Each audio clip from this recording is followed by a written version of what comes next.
बस।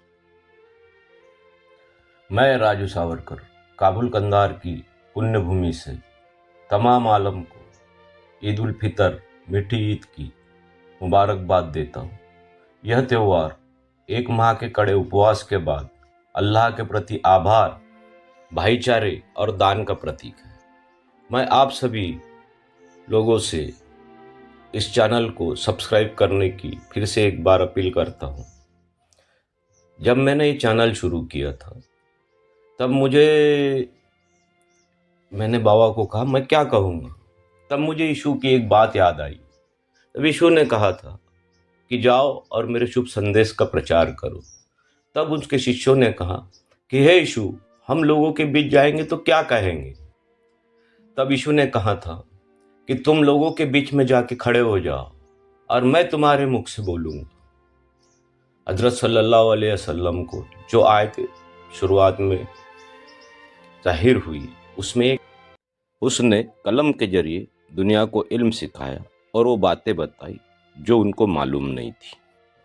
आज ईद के पावन पर्व पर मैं कांता देसाई जी सर के किताब से एक वाक़या आपको सुनाना चाहता हूँ। उन्हीं के शब्दों में, शम्सो कमर चांद सूरज हमारे पैलों तले है। 16 दिसंबर 1979 को मुहर्रम की 25वीं तारीख बाबा ताजुद्दीन औलिया का उर्स एक वृद्ध जिसकी उम्र लगभग 80 से ऊपर होगी अपनी वृद्धा पत्नी, पुत्र और बहू के साथ उर्स में आए हुए हैं। शकरदरा में हुजूर के पलंग के सामने बैठकर वृद्ध जार जार आंसू बहा रहे हैं। हजारों की भीड़ में उनकी तरफ किसी का ध्यान नहीं जा सकता। गोकुलपेट के अनुपम रेस्तरां के मालिक श्री राणे बाबू की नज़र उन पर पड़ी। पल भर देखते रहे, लेकिन उस वृद्ध के भावावेश को देखकर कुछ पूछने की हिम्मत नहीं पड़ी। 18 दिसंबर 1979 मुहर्रम की 27वीं तारीख कामठी में मरियम बी अम्मा साहिबा की दरगाह पर श्री राणे बाबू गए तो वहाँ भी उन्होंने उन्हीं साहब को शकरदरा के ही अंदाज में आंसू बहाते देखा।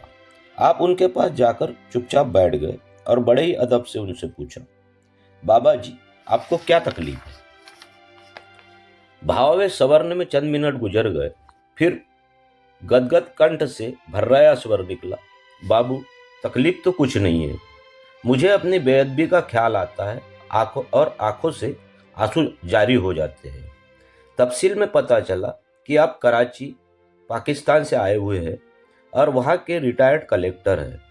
1947 से पहले आप नागपुर ही में रहते थे और बाबा साहब के ज़माने में अक्सर सक्करदरा हुजूर के दर्शन को जाया करते थे। हुजूर उन्हें कलेक्टर के नाम से पुकारा करते, हालांकि उनकी हैसियत बहुत ही मामूली थी। एक दिन आप हुजूर के दर्शन के लिए भरी दोपहर में शकरदरा आए। दर्शनार्थियों की लंबी कतार लगी थी। आप भी उस कतार में खड़े हो गए। उस वक्त उनके दिल में अचानक यह ख्याल आया कि बाबा साहब पहुंचे हुए दुर्वेश तो लगते हैं, लेकिन इनका मर्तबा क्या हो सकता है। इस उधेड़बुन में जब इनकी बारी आई तो आप लालमल के अहाते में दाखिल हुए।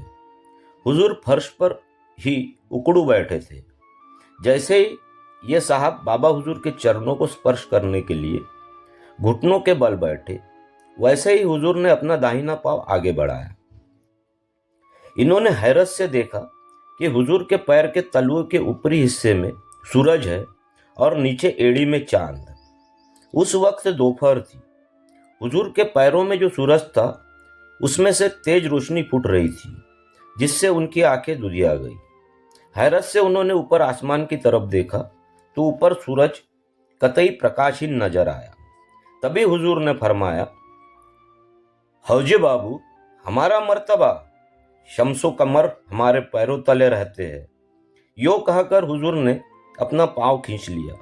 फिर फरमाया, जाओ कलेक्टर, जहां भी रहते कलेक्टर ही करते। हुजूर के इन अल्फाजों ने उन्हें होश आया। अपनी गलत ख्याली व गुस्ताखी के लिए माफ़ी मांगने तक का ख्याल न रहा और आप लौट गए।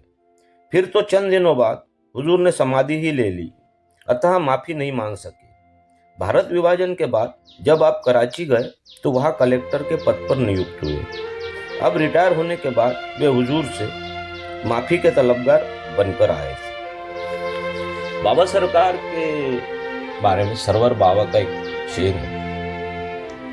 बाबा ताजुद्दीन को मैं सांप कह देता नबी, बाबा ताजुद्दीन को मैं सांप कह देता नबी, खत्म सरवर गर न होता सिलसिलाए पैगंबरी, खत्म सरवर गर न होता सिलसिलाए पैगंबरी। ईद के इस मुबारक दिन तमाम आलम को फिर से एक बार ईद की मुबारकबाद देकर मैं अपने अल्फाजों को विराम देता हूँ। मैं राजू सावरकर, काबुल कंधार शरीफ, जिला नागपुर। जय बाबा।